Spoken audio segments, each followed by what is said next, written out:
దేవుని నామానికి స్తోత్రం కలుగును గాక. మరొక నూతన దినాన్ని దేవుడు మనకిచ్చాడు. ఈ వారము దేవుని యొక్క మాటలు మనం ధ్యానించుకుందామండి.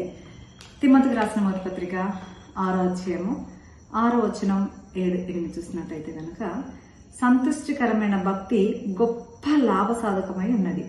మనం ఈ లోకంలోనికి ఏమీ తేలేదు, ఏమి తీసుకొని పోలేము కాగా అన్న వస్త్రములు కలవారమై ఉండి దావాటితో తృప్తి పొందదు. హల్లెలూయా. ఈ లోకంలో మనం ఏదైనా చేస్తే నాకేం లాభం, ఏం వస్తుందని ఎవరమైనా అంటాం. కానీ అకార్డింగ్ టు ద బైబిల్ ప్రకారం చూస్తే గొప్ప లాభం ఉందంట. అది కేవలం భక్తి చేస్తే గొప్ప లాభ సాధకం ఉంది. భక్తి అనగా 3 విషయాలు చేస్తే చాలు. ఒకటి, దేవుని స్తుతించడం, ఆరాధించడం, ఆయన ఘనపరచడం, ఆయన చేసిన అన్నిటిని కూడా కొనియాడడం ఒక పార్ట్, అంటే ఆయనను పాడి స్తుతించడం. రెండవది ప్రార్థన.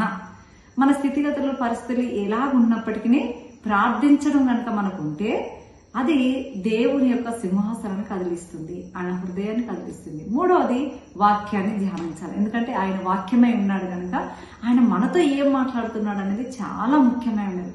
కనుక సమయం అనక అసమయం అనుకోకుండా వాక్యాన్ని ధ్యానించాలి.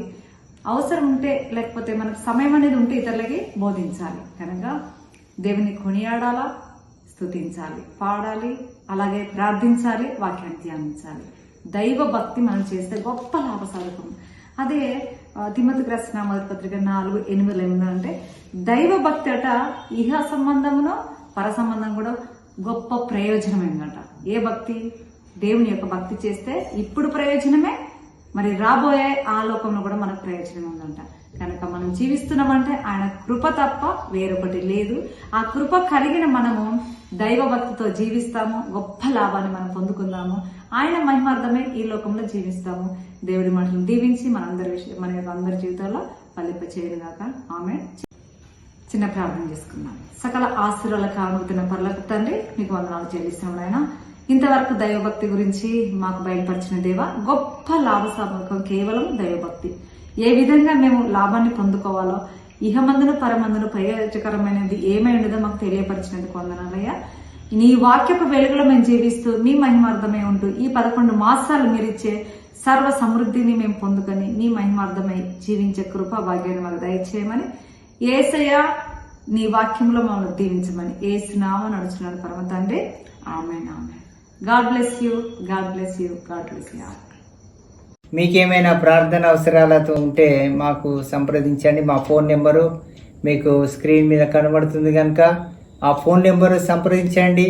అలాగే మినిస్ట్రీ యొక్క జీసస్ సాల్వేషన్ గాస్పల్ మినిస్ట్రీని కూడా మీరు ప్రార్థనలో పెట్టి పట్టుకోండి. జీమెయిల్ కూడా ఉంది దానికి.